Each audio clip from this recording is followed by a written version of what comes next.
Oi, gente! Bem-vindos a mais uma aula de elementos de cálculo, a aula de número 7. Nessa aula a gente vai falar sobre as funções constantes, funções afins e as funções lineares. Vamos começar então com a definição.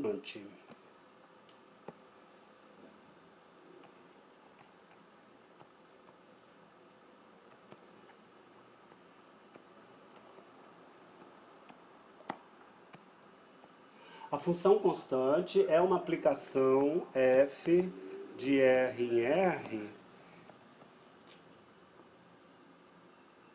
e que associa sempre o mesmo elemento C real, tá?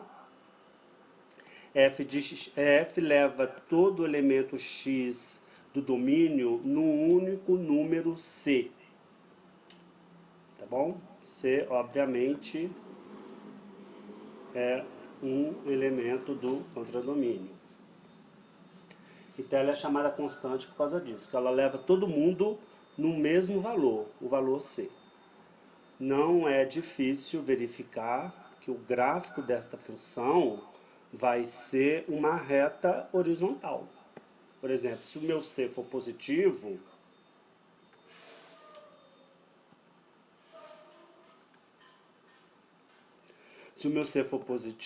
então o gráfico vai dar essa reta horizontal, portanto, paralela ao eixo dos x, cortando o eixo dos y na ordenada C. Tá? Só chamando a atenção que esse ponto tem coordenadas 0C. Tá? O ponto geométrico tem coordenadas 0C. C representa o valor marcado aqui no eixo dos y, o valor real marcado no eixo dos y. E o ponto, as coordenadas do ponto, então, são 0 e C. Ok?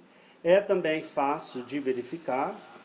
Claro, a gente, obviamente, de imediato vê que o domínio desta função é R, assim como o contradomínio dela.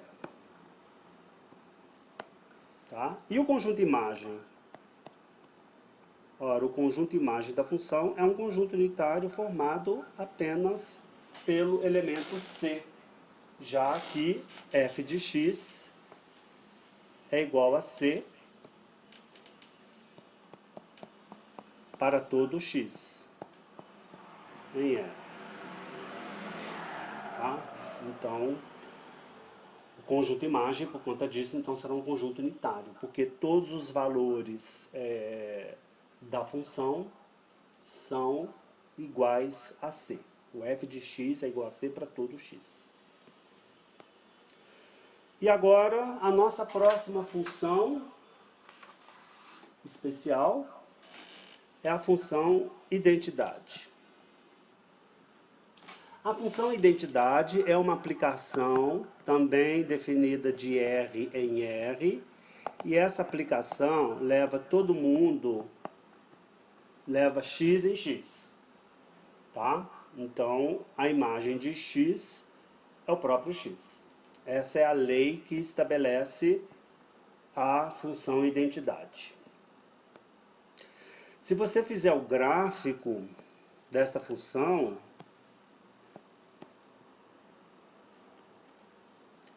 veja, f de 1 é quanto? F de 1 é 1. Né? Porque se f leva x em x, então quando x é 1, f de 1 é 1. O f de menos 2, como f de x é x, então f de menos 2 é menos 2. Então o gráfico passa pelo ponto 1, 1, passa pelo ponto menos 2, menos 2. Se eu pego aqui 3 meios, o f de 3 meios será 3 meios. O f de 0 é quanto? É 0. Então, com isso, você traça o gráfico da sua função, que dá uma reta. Tá?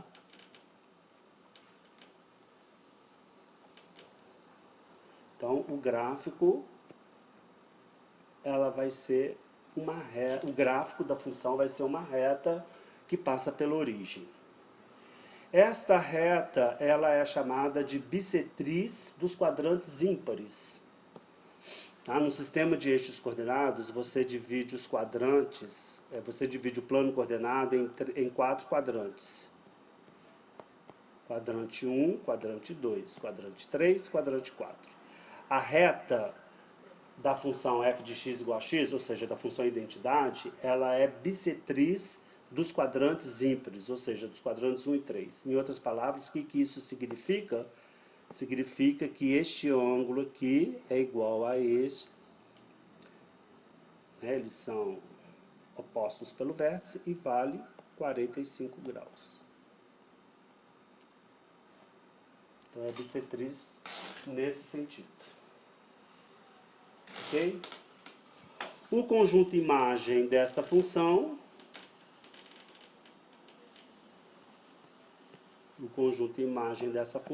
é, naturalmente, o conjunto R. Tá? Mais precisamente, é o eixo dos Y. Né? Mas o eixo dos Y, conjunto formado pelos pontos do eixo Y. Mas esse conjunto é o próprio conjunto R. Tá? E, para você não ter a menor dúvida quanto a isso, vou repetir aqui o gráfico da função identidade. Se eu pego qualquer elemento do eixo Y, tá, e passo uma reta horizontal por ele, você vê que essa reta horizontal vai cortar o gráfico, pelo menos em um ponto. E se eu faço isso para todo Y em R, olha só, as retas horizontais, o que elas estão fazendo? Elas estão cortando o seu gráfico em um ponto. Isso mostra, portanto, que todo elemento, todo número real do eixo Y é imagem de alguém do domínio que está no eixo X. Tá? Então, por exemplo, esse Y é imagem desse X aqui. Ó. Se eu chamo esse ponto de Y0, ele é imagem de X0. Já que o ponto X0 e Y0 está no gráfico.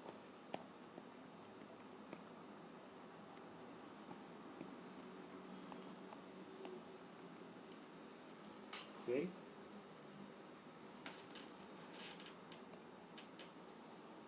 Bom, o nosso próximo exemplo é o das funções lineares.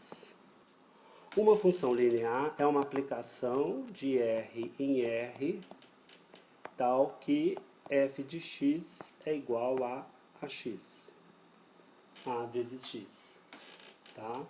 Em que esse número a é um número real diferente de zero, tá? E é um número real fixo. Essa função é uma velha conhecida de vocês, tá? Esta reta, a reta que representa o gráfico dessa função, ela passa pela origem. E a gente sabe que se o a for positivo, então essa reta vai ter uma inclinação que a gente diz positiva.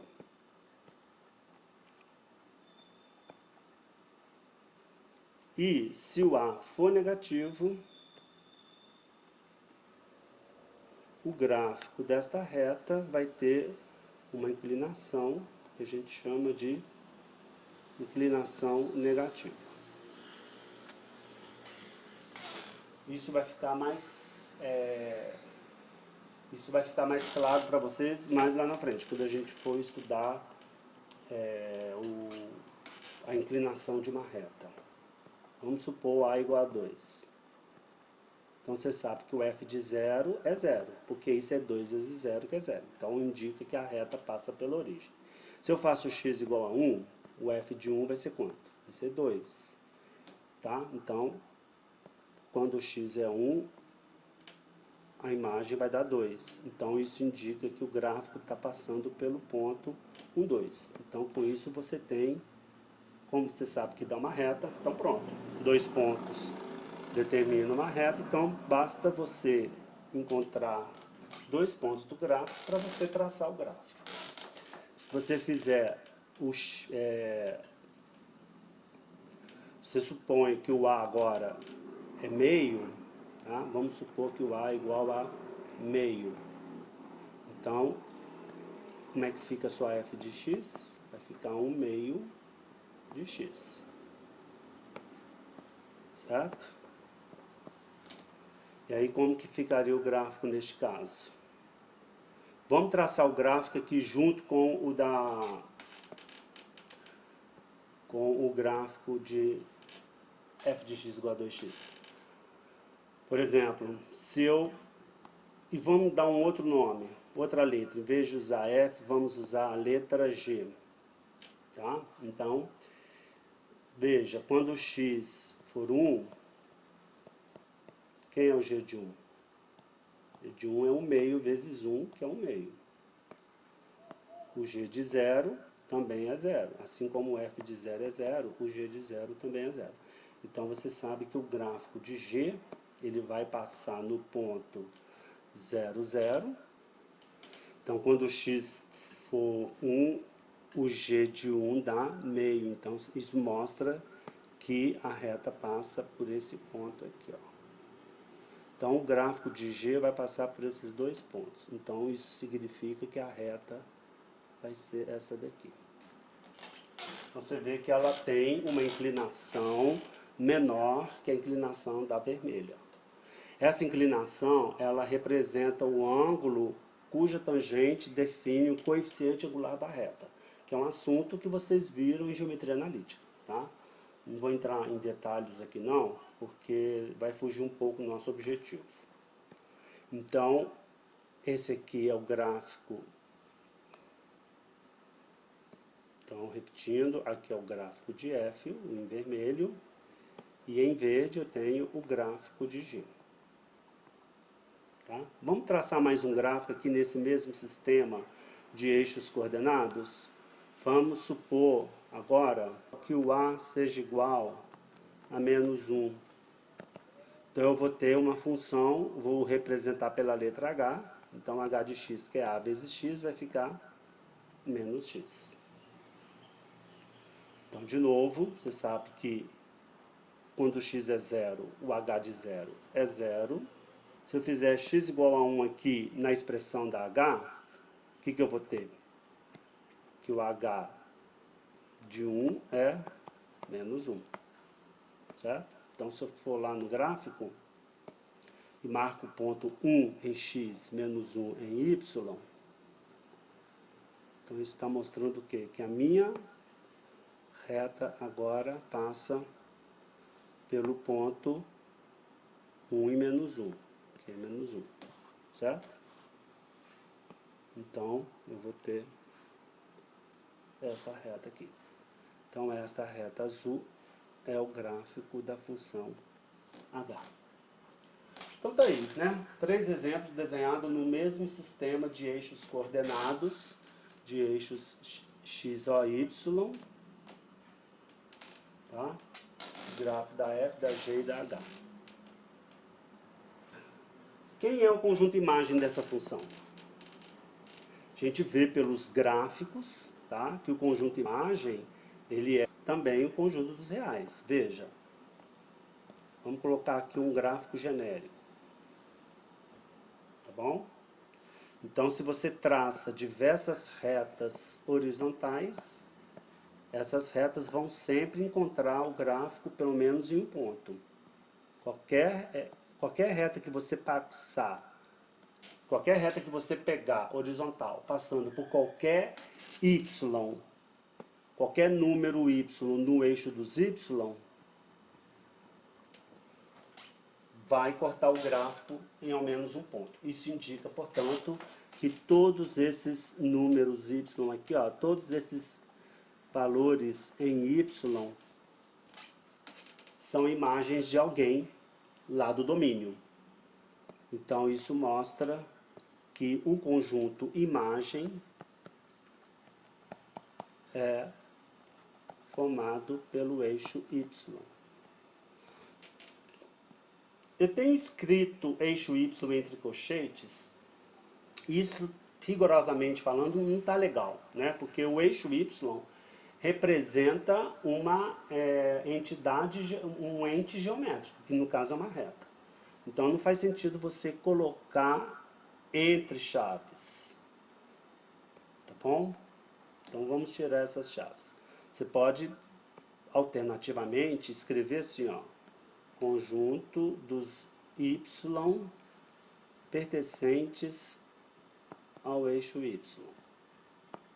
Tá? Conjunto, se você não quiser repetir a letra, você pode colocar assim, ó, conjunto dos elementos B pertencente ao eixo Y. Ou escrever simplesmente eixo Y. Bom, tudo isso é simplesmente o conjunto R. Ok?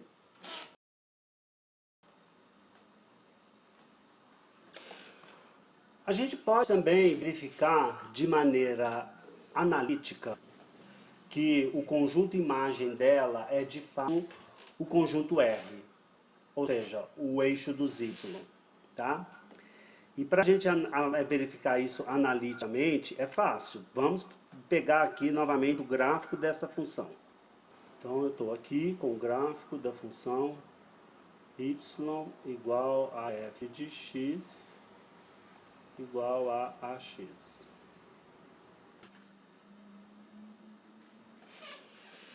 Então o que eu quero mostrar analiticamente ou algebricamente? O que eu quero mostrar? Eu quero mostrar que todo o eixo y corresponde ao conjunto imagem da minha função linear f de x igual a x. Então, para eu provar isso, eu tenho que pegar um y qualquer, totalmente aleatório. Vou pegar aqui, por exemplo, um y0. E vou mostrar que ele é imagem de alguém lá do domínio. Ora, mas isso é fácil, né? Porque se você traçar aqui uma reta passando por y0 horizontal, essa reta vai cortar o gráfico neste ponto, indicando, portanto, que y0 de fato está no conjunto imagem. Então, quem vai ser o elemento do domínio que vai em x0? Bom, para eu saber, é só pegar esse ponto aqui, certo? Que é a interseção com o gráfico da função, e projeto esse ponto, essa interseção, projeto aqui, ó, no eixo dos x. Tá? Então, eu vou encontrar aqui um ponto do eixo x, cuja abscissa eu vou chamar de x0. Então, eu sei que a imagem de x0 é o y0, por construção geométrica. Certo? Então, eu sei que o f de x0 é igual ao y0. Agora, veja, o y0 é dado do meu problema. E eu quero achar o x0. Quero saber quem é o x0. O y0 ele é dado. Eu quero achar o x0. Então, para eu achar o x0, eu tenho que resolver essa equação aqui. Ó. Substituir, mas quem é o f de x0? O f de x0 é a vezes x0, né? Que é a lei que estabelece a minha função linear. Portanto, isso significa que o ax0 tem que ser igual ao y0. Né? Se eu jogo aqui, ó, o ax0 nesta equação, então eu concluo que o ax0 tem que ser igual ao y0. O y0 é dado e o x0 eu quero achar. Então eu vou resolver essa equação para x0. Então, resolvendo essa equação para x0, o que eu concluo?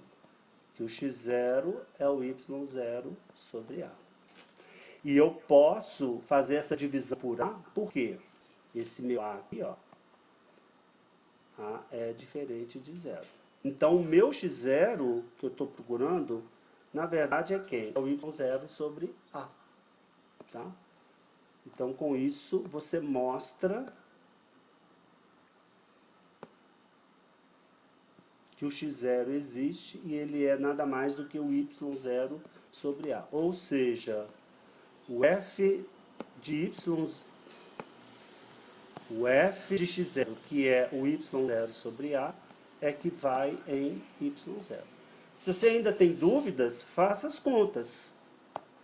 Se você calcula o f de y0 sobre a, joga na expressão, o que é f de x? Né? A vezes x, então em particular quando x é y0 sobre a, isso vai dar a vezes o x que é y0 sobre a. E isso aqui quanto? Dá y0. Ok? Então é uma forma rápida de você verificar que o conjunto imagem da função linear é de fato o conjunto R. É todo o eixo y, que se identifica por sua vez com o conjunto R. A outra função que a gente vai definir aqui é a função afim. Uma função afim é uma função de R em R da forma f de x igual a ax mais b, tá? Em que a e b são números reais fixos, o a é diferente de zero. Tá bom? Então isso é uma função afim. Exemplos. Por exemplo, quando o a for 3 e o x for menos 2, você tem fx igual a 3x menos 2. Quando o a for menos 1 e o x e o b for 5, então você tem menos x mais 5. Tá? Quando a e b forem ambos positivos, digamos, a for igual a 1 meio e b for raiz de 2. Então isso vai te dar outra função afim. E por aí vai, né? Note que as funções lineares são casos particulares das funções afins, porque quando eu faço o b igual a zero, então a função afim, ela vira o quê? A função linear ax. Toda função linear é também uma função afim. Ok? A gente está aqui supondo o a diferente de zero. Tá certo? E aí é fácil você verificar que o gráfico de uma função afim é também uma reta. Se eu faço x igual a zero, então quem vai ser o f de zero? Vai ser a vezes zero mais b, que é b. Então o que isso está me dizendo? Que o ponto 0b pertence ao gráfico de f. Tá? Então o ponto 0b, que vai estar, o b pode ser positivo ou pode ser negativo. Tá? Vamos supor que o b seja positivo. Tá bom? Então se o b é positivo, isso significa que o meu gráfico vai passar aqui por esse ponto. Então veja bem, esse b ele é chamado de intercepto y, porque é o ponto onde o gráfico corta o eixo dos y. Tá? Então isso aqui é chamado de intercepto y. O autor não usa muito esses termos, mas esses termos você vai encontrar em livros de cálculo. Porque o intercepto y é o ponto de interseção do gráfico com o eixo dos y. E, da mesma forma que você tem o intercepto y, você também espera encontrar o intercepto x, que é o ponto de interseção do gráfico com o eixo dos x. Se o gráfico intercepta o eixo x, significa que a ordenada desse ponto de interseção tem que ser zero. Então eu tenho que resolver a equação f de x igual a zero. Tá? Porque é o ponto onde a ordenada y vale zero. Tá certo? A interseção ela vai estar aqui, ó, em algum ponto x, 0. Essa é a ordenada y. Deve ser zero. O gráfico corte o eixo do x. Então você tem que supor o y igual a zero. Tá certo? Você tem que supor o y igual a zero. Então, resolver f de x igual a zero equivale a resolver ax mais b igual a zero. Então, eu vou ter que resolver esta equação para x. Mas essa equação é muito simples, né? Ax mais b igual a zero me dá ax igual a menos b. E ax igual a menos b me dá x igual a menos b dividido por a. É claro que eu não vou ter problemas com essa divisão, porque eu sei que o a é diferente de zero. Então, o intercepto x vai ser quem? Menos b sobre a. Então, esse ponto do eixo x, ele tem a abscissa menos b sobre a. Então, esse é o ponto de interseção do gráfico com o eixo dos x. Você sabe que o gráfico é uma reta, e como eu tenho dois pontos dessa reta, então pronto, ficou fácil de traçar o gráfico. Então, esse é o gráfico de f. Tá bom?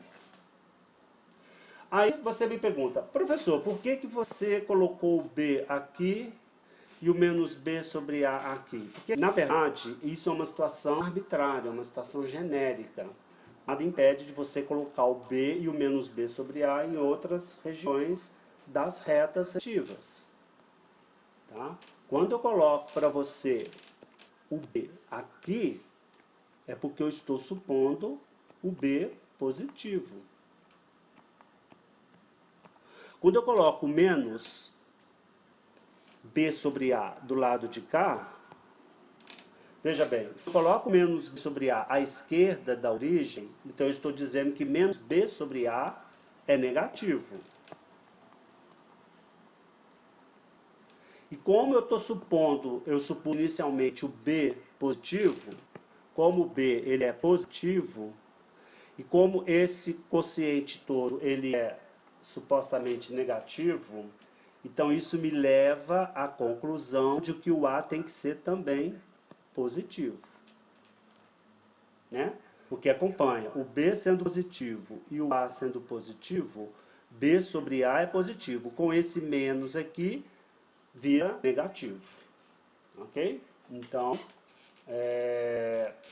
quando eu coloco menos b sobre a à esquerda do zero, significa que eu estou supondo o meu a positivo. Então, para traçar essa reta aqui, nesse modelo, eu supus o b positivo e o a positivo. Mas você poderia ter as outras quatro possibilidades. Vamos ver aqui mais uma, por exemplo. Suponha que o a fosse negativo e o b positivo. Tá? Então, o b continua positivo. Vou marcar ele aqui. Só que agora eu estou supondo o meu a negativo. O a ser negativo significa que o a está à esquerda da origem. Não vou marcar não, para não ficar enchendo de informação na figura. Mas o a sendo negativo e o b sendo positivo, então, esses dois aqui juntos vão dizer o quê? Que b sobre a, veja, acompanha, o b é positivo e o a é negativo. Então, b sobre a vai ser o quê? Negativo. Então, o menos b sobre a vai ser o quê? Positivo. Tá? Então, nesta situação em que o a é negativo e o b é positivo, o b positivo e o a negativo vai me dar o quê? Menos b sobre a positivo. Então, a minha reta, então menos b vai estar à direita da origem, portanto, a minha reta vai ter que estar com essa inclinação aqui, ó. Inclinação negativa. Vamos, mais um exemplo, mais um caso. Supõe agora que o b fosse negativo e o a fosse negativo. Então, o que vai acontecer com b sobre a? Acompanha, se o b é negativo e o a é negativo, então b sobre a passa a ser o quê? Positivo. Ora, mas se b sobre a é positivo, então o menos b sobre a vai ser o quê? Negativo. Então, veja, numa situação em que o b é negativo, então está aqui agora, o b é negativo, e o menos b sobre a é negativo, vou marcar assim mais ou menos, Então a minha reta vai ter essa inclinação. Tá? Então, na verdade, quando você faz um exemplo, um modelo genérico, né, da reta, você pode desenhar ela da maneira que você quiser. Então, dependendo dos valores de A e B, tá, a sua reta ela pode ter A.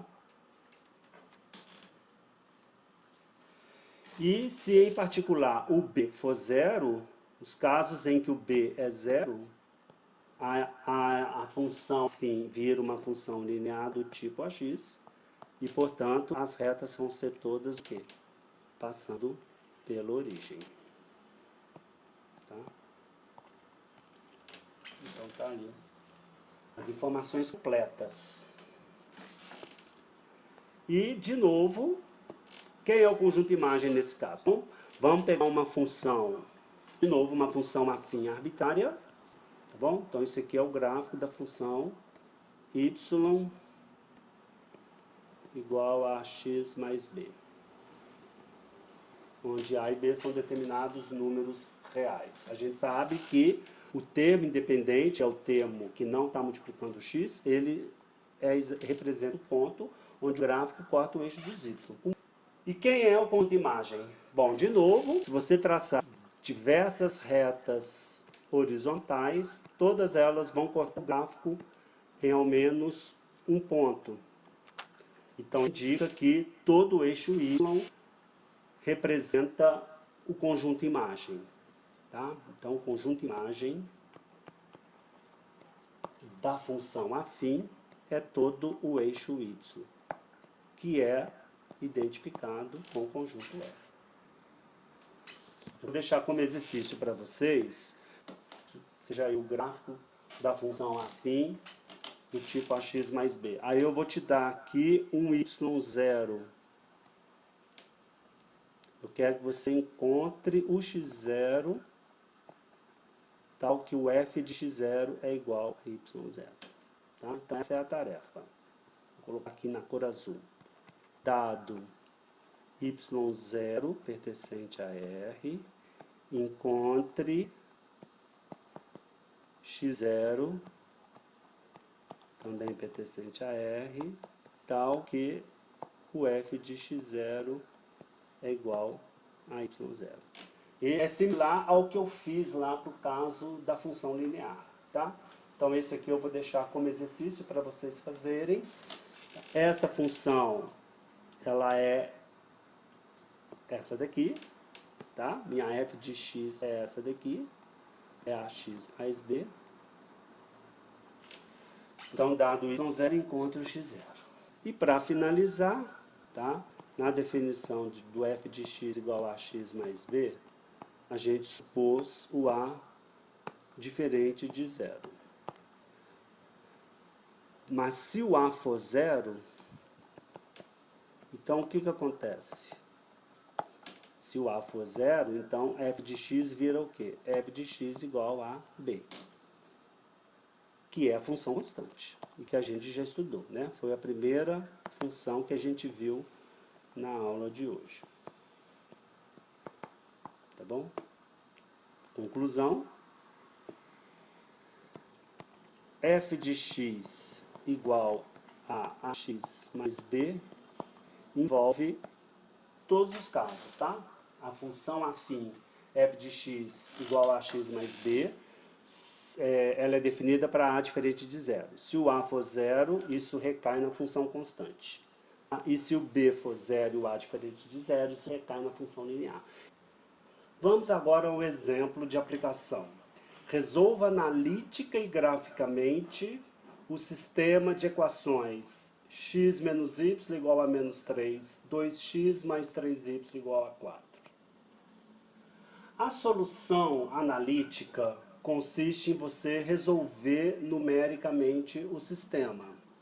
Você pode fazer isso de duas maneiras. Uma maneira é através do método de substituição, que é o que eu vou fazer aqui com vocês. Então eu vou, por exemplo, posso substituir a equação 1 na equação 2 ou Vice-versa. Substituir a 2 na 1. Veja, a equação 1, ela é equivalente a x menos y igual a menos 3. Essa é a equação 1. E essa equação, por exemplo, eu posso explicitar o x em função de y. Então, isso equivale a somar mais y em ambos os lados da igualdade. Se eu faço isso, então fica x igual a menos 3 mais y. Ok?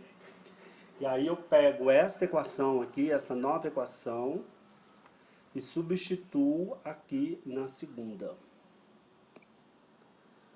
Quando você faz isso, a sua equação 2 vai virar uma equação em apenas uma variável.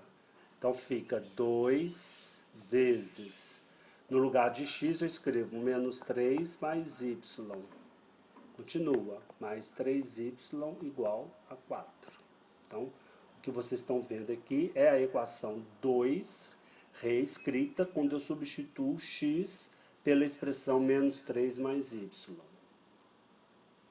E agora aplica as propriedades que você conhece, né? Aplicando aqui a distributiva, 2 vezes menos 3 dá menos 6. E 2 vezes mais y dá mais 2y. Depois vem mais 3y igual a 4. Então isso fica como? 5y igual a 4 mais 6.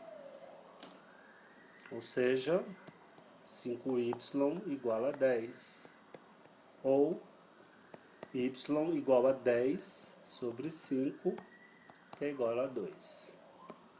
Então, com isso, eu encontrei y igual a 2.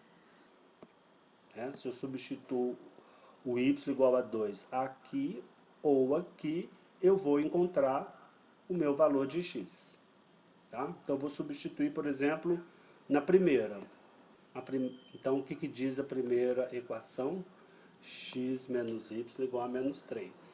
E aí eu substituo o x, o y por 2, então fica x menos 2 igual a menos 3. Portanto, x igual a menos 3 mais 2 é igual a menos 1. Então, x dá o quê? Dá menos 1. Então, com isso, a gente vê que a solução do sistema é x igual a menos 1 e y igual a 2. Vamos agora dar uma interpretação geométrica para isso. Olhando para as duas equações do sistema, representam funções afins. Então, vamos observar isso com mais detalhe. Por exemplo, a equação x menos y igual a menos 3. Então, esta equação, você pode reescrevê-la de forma y igual a x mais 3. E aqui você vê que isso é uma função afim, né, com a igual a 1 e b igual a 3. Lembra? Ax mais b? Muito bem. Vamos olhar agora para outra equação. Essa equação também pode ser reescrita da seguinte forma. Vamos primeiro explicitar o y. Então fica 3y igual. Eu vou somar menos 2x dos dois lados dessa igualdade. Então vai ficar, do lado de cá vai sobrar apenas 3y e do lado de cá, lado direito, vai ficar 4 menos 2x. O próximo passo é você dividir a equação, ambos os lados, por 3. Eu divido aqui por 3 e aqui por 3. Então, isso vai ficar como? Isso vai ficar y, que é que eu posso simplificar, vai ficar y igual a 4 terços menos 2 terços de x, se eu separar os denominadores para cada um dos numeradores. Então, você vê que aqui também, isso é uma função afim, com a igual a menos 2 terços, que é o coeficiente de x, b, que é igual a 4 terços, que é o termo independente. Então, isso aqui, de fato, representa uma função afim. Então, a gente sabe que o gráfico de uma função afim é uma reta, então essas duas funções vão representar o quê? Vão representar uma reta. Vamos desenhar essas retas, então, no mesmo sistema de eixos coordenados. Vamos primeiro desenhar a reta y igual a x mais 3. Então, vou pôr aqui no cantinho, y igual a x mais 3. E a outra reta, que é menos 2/3 de x mais 4/3. Bom, como a gente sabe, o termo, o b, né, na expressão ax mais b, a gente sabe que o b representa o intercepto y. Então, no caso da primeira reta, dessa daqui, o intercepto y vale quanto? Vale 3. Então, essa reta vai cortar o eixo dos y aqui, no 3. E o intercepto x desta reta, qual é? Bom, a gente sabe que para achar o intercepto x, você tem que resolver a equação f de x igual a 0. Ou seja, x mais 3 igual a 0. Que isso vai te dar o quê? X igual a menos 3. Então, o intercepto x desta reta é x igual a menos 3. Então, vamos marcar aqui o menos 3. Então, pronto, eu tenho os dois interceptos da reta, o intercepto x e o intercepto y. Então, é só você marcar, traçar a reta passando por esses dois pontos.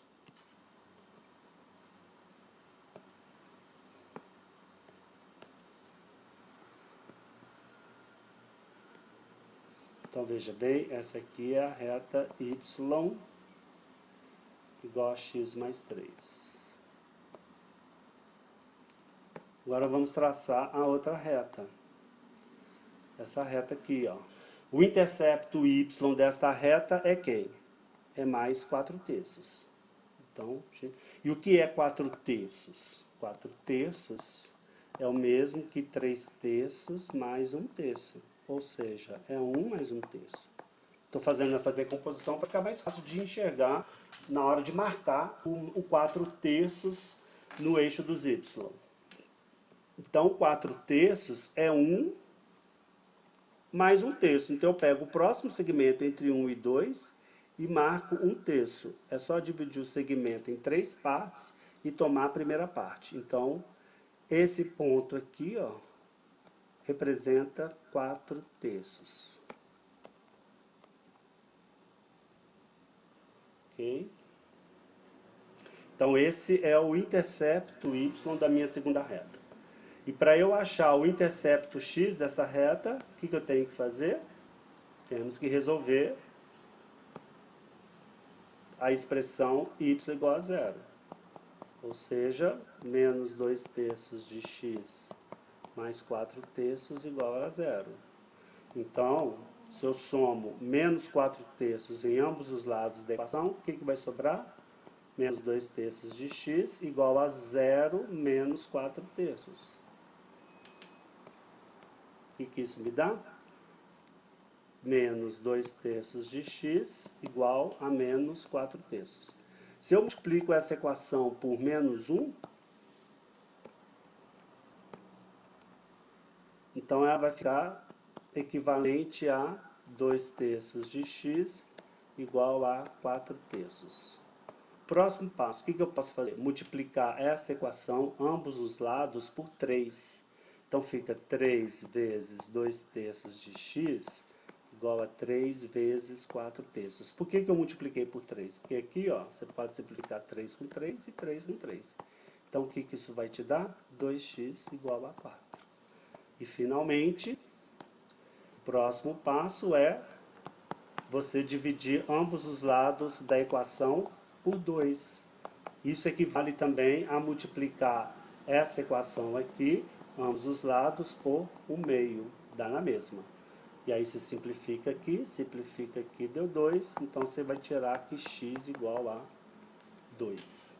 Então, o intercepto x da reta verde é 2. É x igual a 2. Então, a gente vai lá e marca x igual a 2. Então, esse é o intercepto x da reta verde. Então, agora é só traçar a reta. Né? Como você tem dois pontos, então é só unir esses dois pontos e aí você tem a reta. Então, veja, essa reta aqui é a reta y igual a menos 2/3 de x mais 4/3. Agora, se você olha bem, ó, essas duas retas, elas se interceptam neste ponto aqui, ó. Esse é o ponto de interseção dessas duas retas. E este ponto amarelo, se você observar bem, ele tem abscissa menos 1 e ordenada 2, tá?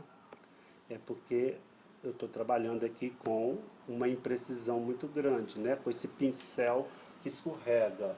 Mas a ordenada desse ponto é exatamente o 2, tá? O 2 do eixo Y. E isso não é por acaso, né? Porque x igual a menos 1 e y igual a 2 representam exatamente o quê? A solução do meu sistema. Lá no seu sistema, o que você tem? Você tem duas equações lineares. Cada uma dessas equações representa uma reta.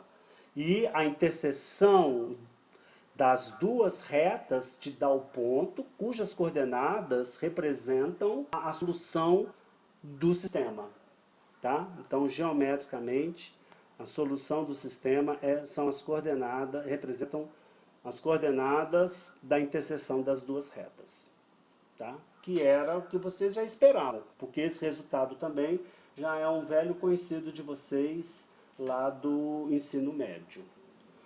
Bom, uma observação importante que devemos fazer diz respeito aos números A e B.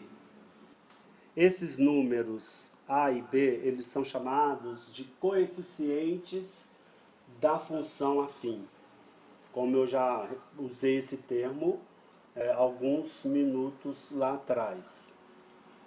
E este coeficiente A, ele é chamado de coeficiente angular. E o coeficiente B, ele é chamado de coeficiente linear. O coeficiente linear, a gente já tem uma interpretação geométrica para ele. Ele representa o intercepto y da reta associada representada pela função afim. E o A, que é o coeficiente angular, vocês verão mais tarde, não agora, não nesse momento, mas este A, ele representa a inclinação da reta em relação ao eixo do x. Em outras palavras, o que eu quero dizer com isso? Ele é o coeficiente angular da reta. Tá? Alguns autores usam o termo inclinação, mas se você for mais preciso, inclinação refere-se ao ângulo e coeficiente angular refere-se à tangente do ângulo. Mas aqui no nosso caso, a gente vai usar mais o termo coeficiente angular. E ele quer dizer o quê? Tá? Vocês virão mais tarde que se o A for positivo, significa que a sua reta ela tem esse declive aqui. Que se o A for negativo, a sua reta terá um declive assim. Tá? Então aqui é para o caso A negativo e aqui é para o caso em que o A é positivo. Tá bom? Então, quando você for fazer gráficos de funções afins, observe isso. O coeficiente angular, se ele é positivo, a sua reta vai estar inclinada desse jeito aqui. Em outras palavras, esse ângulo aqui, que eu vou chamar de θ, ele é um ângulo agudo. E no caso em que o A for negativo, sua reta vai ter esse tipo de inclinação, e esse ângulo aqui vai ser um ângulo obtuso. Tá? Esse ângulo θ que eu desenhei aqui nas duas figuras, ele é o ângulo entre o eixo dos x e a reta. Ele é um ângulo que sai do eixo dos x e finaliza na reta. E no sentido anti-horário. É claro que se você caminhar no sentido horário, você vai ter um outro ângulo, mas que não vai representar a inclinação. Por exemplo, neste desenho, se eu sair daqui do eixo X e caminho no sentido horário, até chegar na reta, o ângulo que eu vou obter é outro. retativo, que não é o ângulo de inclinação, tá? Por isso que a gente tem que impor a condição do ângulo ser orientado no sentido anti-horário. É igual aqui embaixo.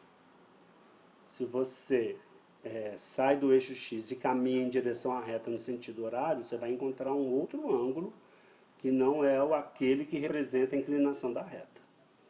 Tá? Então, por isso que a gente orienta o ângulo sempre no sentido anti-horário, partindo do eixo X e finalizando na reta.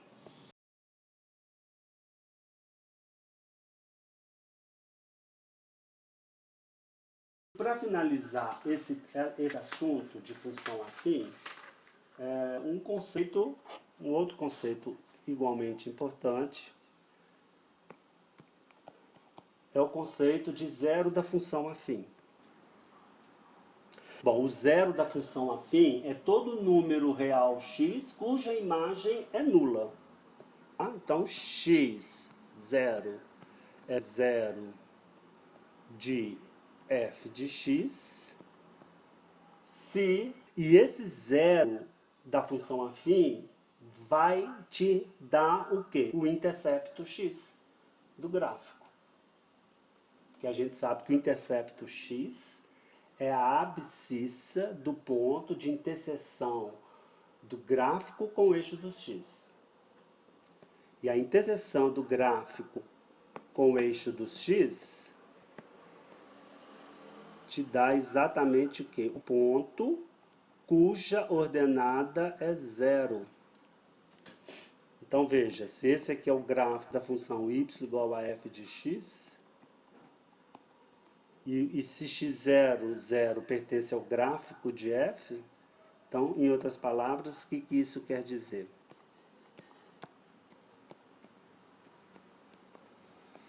Quer dizer que o y, que é 0, deve ser igual ao f do x, que é x0. E isso quer dizer o quê? Que x0 é 0 de f de x. Então, você vê que o conceito de zero da função afim não é do que o intercepto x do gráfico da função que representa f de x, a função afim f de x. Tá? Então, com isso, a gente finaliza este primeiro assunto de funções. A nossa próxima aula, a aula de número 8, a gente vai falar das funções crescentes e decrescentes. Então, até breve, galera. Um abraço para todos.